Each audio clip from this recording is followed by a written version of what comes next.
Mom ate all the cookies. Make her spit them out now. After my husband shouted this frantically over the phone, my mother-in-law suddenly began to choke, foaming at the mouth, and collapsed. In utter confusion, I called an ambulance, and she was rushed to the hospital. Once there, the test revealed something shocking in her stomach. Do you have any idea about this? Do I have any idea? Of course I do.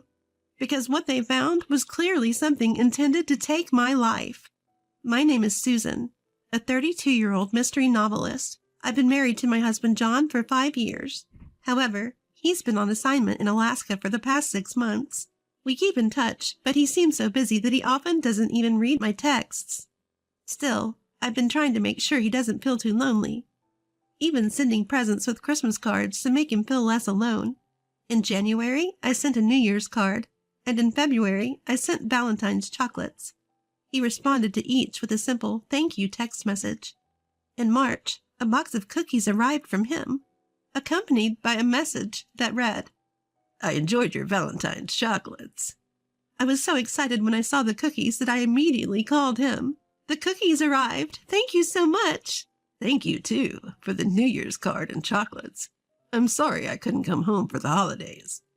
No worries. It's hard to book flights during that time, and the tickets are expensive. Actually, these are the first cookies I've ever baked. I hope you like them. Really? I'll savor them while I'm working on my novel. However, while I was on the phone, I heard a crunching noise behind me. Turning around, I found Linda, my mother-in-law who lives with us, devouring the cookies sent to me. She has a tendency to thoughtlessly eat the snacks I've been looking forward to, as she loves food.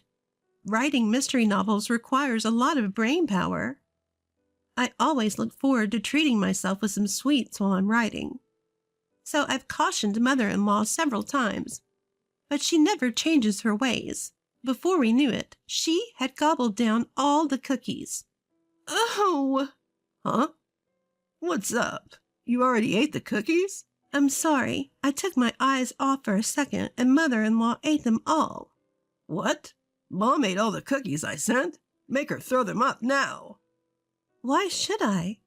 Before I could question my husband's frantic outburst, mother-in-law suddenly began choking, her eyes wide open. I can't breathe. And with that, mother-in-law collapsed, frothing at the mouth. What? Mother-in-law, are you okay? Mother-in-law! I hurriedly hung up the call with my husband and dialed 911 while calling out to mother-in-law. She was rushed to the hospital, and I went along in the ambulance pleading, "Hang in there, mother-in-law." When we got to the hospital, they pumped her stomach and analyzed the contents. The results were shocking. Actually, we detected a certain poison in Linda's stomach. The doctor went on to explain to my stunned self that the poison was a highly dangerous substance, odorless and tasteless. It could kill a person with as little as 1 to 3 ounces, and mother-in-law had ingested more than half of that lethal dose. She would need to stay in the hospital for a while for treatment. I hate to ask, but do you have any idea how she might have ingested this poison? At the doctor's words, I remembered what mother-in-law had eaten just before, and I felt a cold shiver of terror. This couldn't be. It had to be a mistake. I sat in a chair by my mother-in-law's still unconscious form, my thoughts a blank. But I had to confirm, as soon as I got home to prepare for my mother-in-law's hospital stay. I called my husband. He seemed worried about mother-in-law's sudden collapse. Is Mom okay? It looks like she'll have to stay in the hospital for a while. She's unconscious after ingesting poison. Poison? How could that be? So I need to ask you something. The cookies mother-in-law ate just before she collapsed, you made them, right? Are you trying to say you suspect me? Suddenly my husband's tone hardened. But from the situation, that's the only explanation that makes sense. Susan, if you're a mystery writer, you should know you can't accuse someone just based on circumstantial evidence. Are you trying to treat me like a criminal without any real proof? My husband criticized me harshly. It was frustrating, but he was right. But then he said something that made me question my ears. If anything, you were the one closest to Mom. You're the one who looks suspicious. What? Are you trying to pin the blame on me? Well, you started this by suspecting me first, didn't you? We ended up in a blame game for a while. Finally, my husband lost his temper. Enough. You can't call the cops without evidence. Anyway, I'm not coming back, so you better take care of Mom. He slammed down the phone after yelling at me like that. I was shocked, having just had an argument with my husband and then being accused by him. I stared blankly at my phone for a while, but slowly anger started to bubble up within me. Oh, so that's how it is. If you're going to play that way, I'll collect the evidence myself and corner you. Pumping myself up, I grabbed a pair of white gloves and a clear bag used by police to hold evidence from my study. Originally, I bought them as props for the mystery novels I write. Who knew life would bring me a moment to use them in reality? But even with all that said, I didn't know where to start. After all, this was my first time dealing with a real-life situation like this. Despite writing about such things in my novels, I decided to start by examining the area where my mother-in-law had been. The scene was left untouched since the chaos when she fell ill, not even vacuumed. Like a bloodhound, I crawled around the sofa where she had been sitting, and the surrounding area, straining my eyes looking for anything. Is this a piece of cookie? I found something that looked like a piece of cookie my mother-in-law had been eating, picked it up with tweezers, and carefully put it into the bag. Each piece was small, but my mother-in-law often spilled her food, so I managed to collect enough to test for poison. I was also able to gather crumbs from the original cookie box. But this alone wouldn't be strong enough evidence. As my husband said, it's possible that I could have planted it, unless I can get a solid piece of evidence that clearly points to my husband. At this point, a question occurred to me. If my husband really did it, how did he obtain such a dangerous poison? I decided to look into how he could have acquired it. So I phoned a police officer acquaintance of mine, whom I'd gotten to know during research for my novels.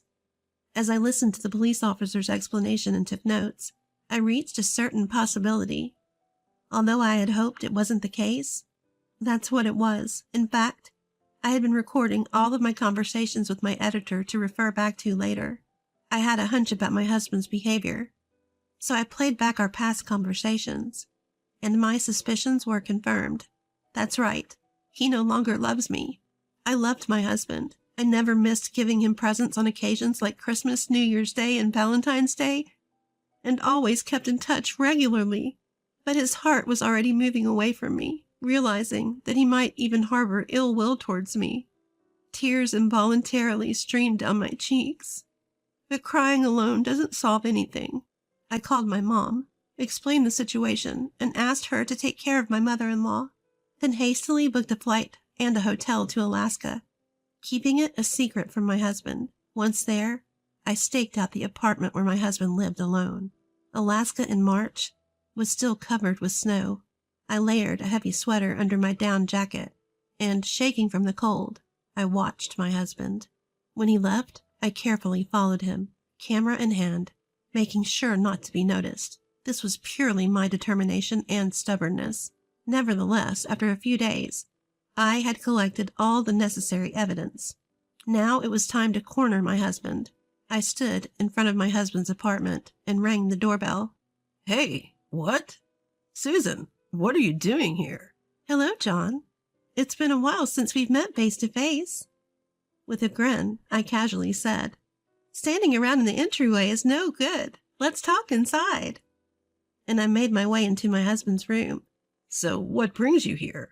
With a grumpy face, my husband served me a weak coffee.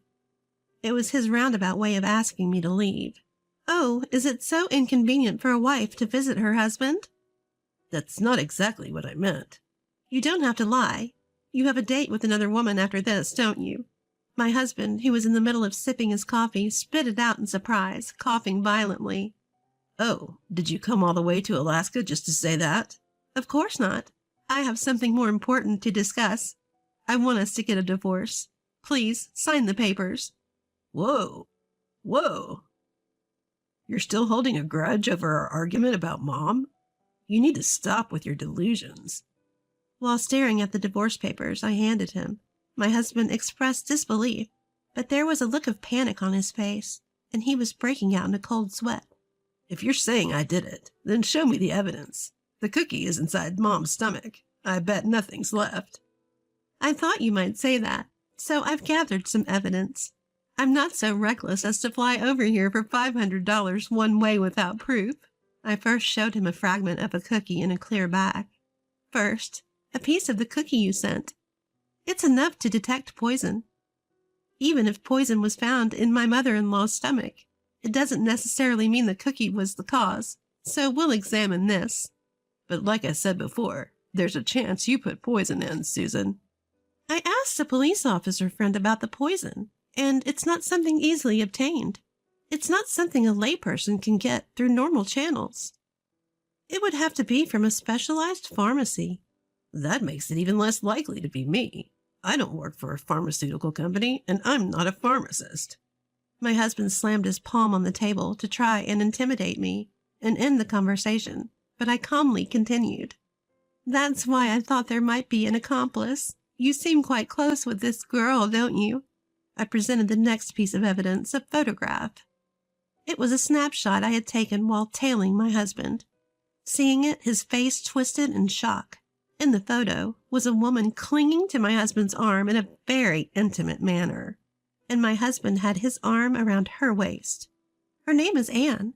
She works at a nightclub. I took this photo in Anchorage. Susan, aren't you ashamed of yourself for taking secret photos like this? Aren't you ashamed of getting close to a nightclub girl while you have a wife? In response to my counterattack, my husband choked on his words and glared at me with resentment. But I would not be intimidated. Apparently, this girl named Anne is working at a nightclub while studying to become a pharmacist at a pharmaceutical university. Maybe she snuck out some poison from the university and talked you into sending me a cookie laced with it. No. I've only met her at the nightclub. I had no idea she was studying to become a pharmacist or anything about the poison. This is pure speculation with no evidence. The husband, stuttering and stammering, tried to keep up his excuses.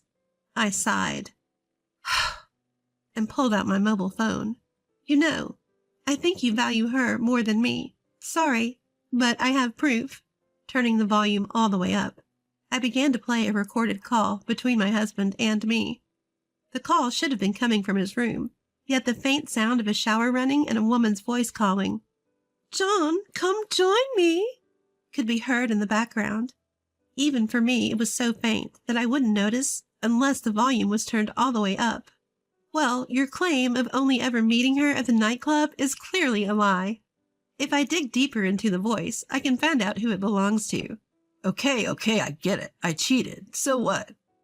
It's your fault for not being as attractive as Anne. And my infidelity doesn't prove that I poisoned anyone. The husband, now defiant, sprawled out without any sign of remorse. I decided to play him another call recording.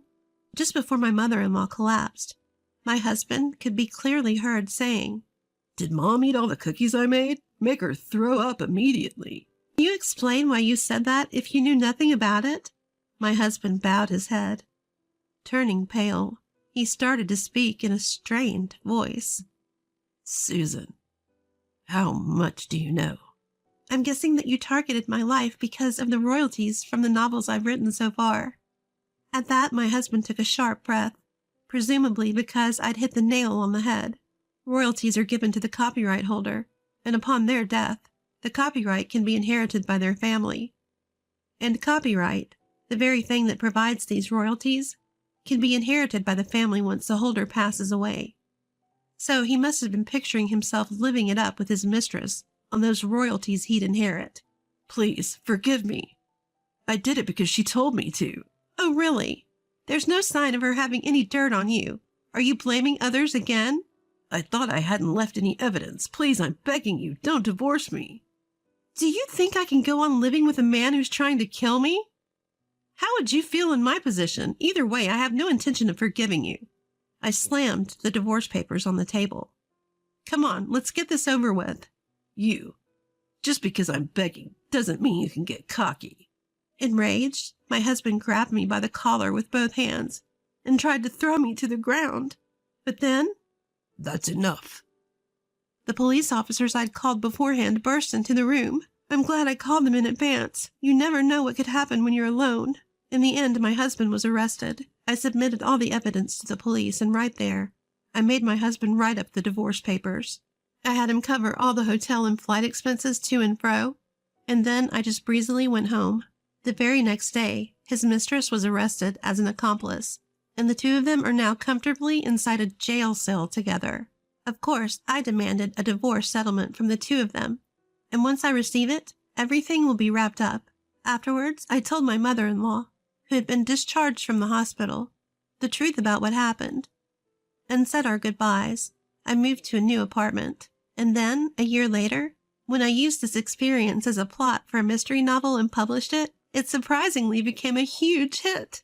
For a novelist, every experience, good or bad, can be a source of inspiration.